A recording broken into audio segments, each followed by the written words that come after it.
much so. I think ourselves as an example. I've just had a little boy, and for the first couple of weeks you're in such shock you don't go out of the house. So we used all of the various online shopping systems to get our groceries delivered, and they were all absolutely fantastic, to be honest.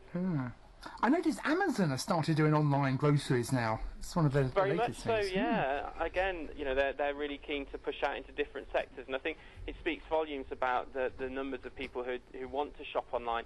Amazon are one of the most experienced and profitable online retailers out there. So if they're looking to do groceries online, you know that this is a serious thing. And as soon as things get serious, Tesco steps up, doesn't it? And they'll make sure we're all shopping online. We won't talk to each other within the next few years, probably. We'll all be just buying online, which is great for us.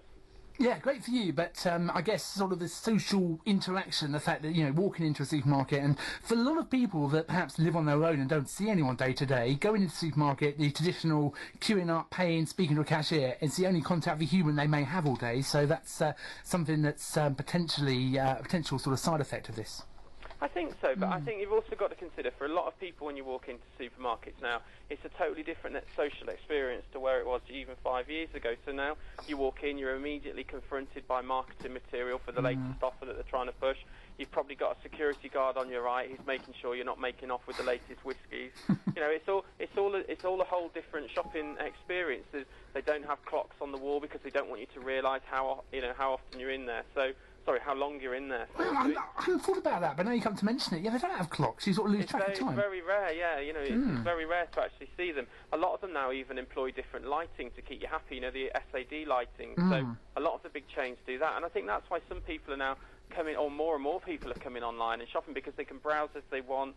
They're not kind of getting constantly bombarded with marketing messages in store. They can buy the things that they want. They can do it in their own time. And yeah, they probably are avoiding the people who stop in the aisles, the angry checkout staff, maybe the machine that shouts at you because you put your £10 note in sideways. So I think maybe that's why people are moving to more online shopping now. Which will say great for you, myvouchercodes.co.uk. So let's talk a bit about your website. How does it work?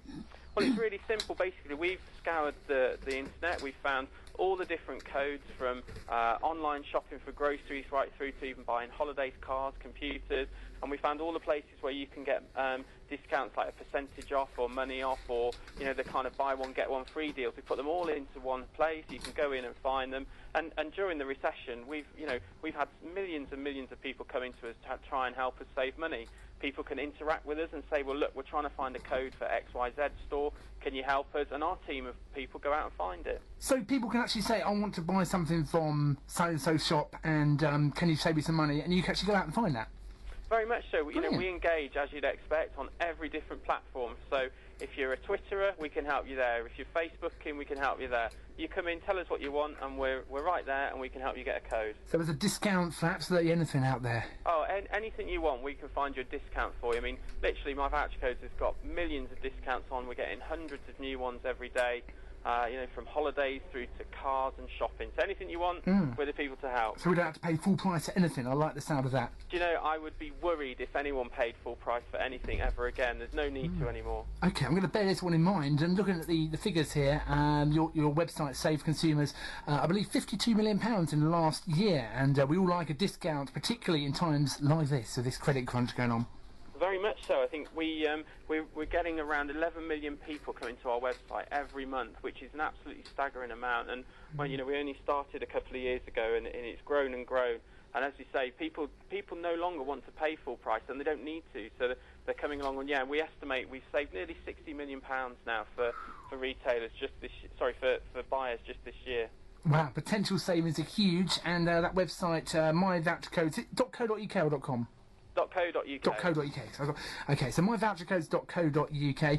Going back to the survey that you've done then, other annoyances include, as you mentioned, short expiry dates, unhelpful staff, paying for carrier bags in there as well. That's a cantankerous issue at the moment.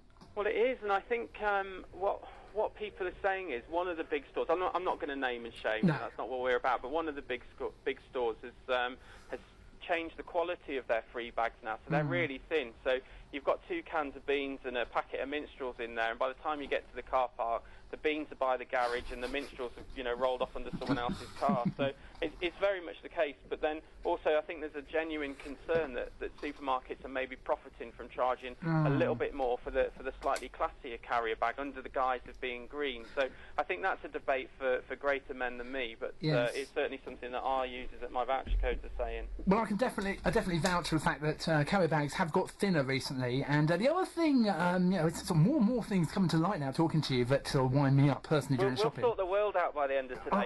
Come on, let's go. I think we will, but the other thing is, while we're on the subject of carrier bags, how do you open carrier bags? This is an age-old problem, isn't it? Well, I'm gonna name this because they were really helpful. I was in Sainsbury's the other day, baby in one arm, trying to pack a bag with the other, and the checkout lady very kindly said, all you need to do is pull it at the sides and the top pops open. I did that, and hey presto, it's done. Usually I'm licking my fingers, rubbing the bag, looking like some sort of supermarket pervert, and then next thing you know, the bag won't open. But yeah, this is really easy. Pull the sides, top pops open, and you're away. Does that work in all supermarkets, do we know, or is that just... I've yet to stress test this across the entire sort of market, but yeah, definitely in Sainsbury's. I'm going to give that one a go, because there's nothing worse than pulling a carrier bag away, 50 bags come away, cherry of plastic, and you're shopping all over the floor. Oh, nightmare. Yeah, and then they look at you as though to say, why are you stealing our carrier bags? And you think, well, to be honest, I don't want to be seen with this everywhere, so don't worry. Other things in your survey then, the lack of stock, paying for trolleys, confusing layout, in-store marketing promotions, they sort of wind people up, and also store temperature. And I have to say, during the recent heat wave, I found it quite nice popping into the local supermarket, nice and cool, but when the air conditioning isn't working properly, it can add to the stress, can't it? Oh, very much so. I think you go into the supermarket thinking, right, it's red hot outside, I'm going to get some barbecue stuff. By the time you get to the checkout, you're so cold you've bought a jumper and ditched it and you've gone for a casserole instead of your burgers. So I think very much so, you know, the air conditioning can be a bit low. But the confusing layouts is an interesting one, because I think a lot of supermarkets do it in a very clever way, so that they put the things that they know you will have to buy, like bread and milk, right in the middle or at the back of the store. So you have to walk past all of their promotions, and you know, you go in for bread and milk, you come out with a telly and a computer. So it's an interesting one. Very clever, actually. When you know, from the supermarket's point of view, you know, they don't want you, I guess, sort of walking in and picking up bread and milk from the front and then just paying for it. They want you to walk around the shop. Oh, very much so. I think it is very clever. I mean, the other element of the promotions is quite clever as well. They have the people handing cheese and chasing you down the aisle if you don't take it, you know, near the sections where people are going to buy their daily goods. So it's all very clever, and this is why these guys make absolutely billions every year, you know, because they're very, very good at what they do. So, yeah, you've got to expect you know, with such a large amount of the population going to supermarkets, you've got to expect a few whinges. But as we say, without them, I think we'd all be lost.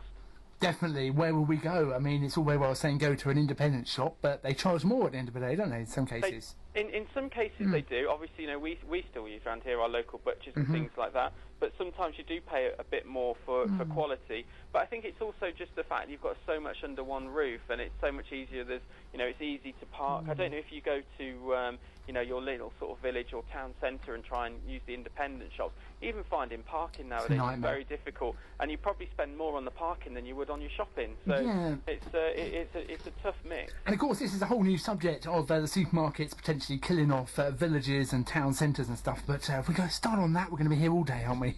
Oh, very much so. And next it'll be the economy. What should we sort out? I don't know, let's continue this whole day. I think we've got a lot to talk about here, but it's fascinating talking to you, and we can all go onto your website later on today, myvouchercodes.co.uk, and we can save some money. I like the sound of that. Thank you very much.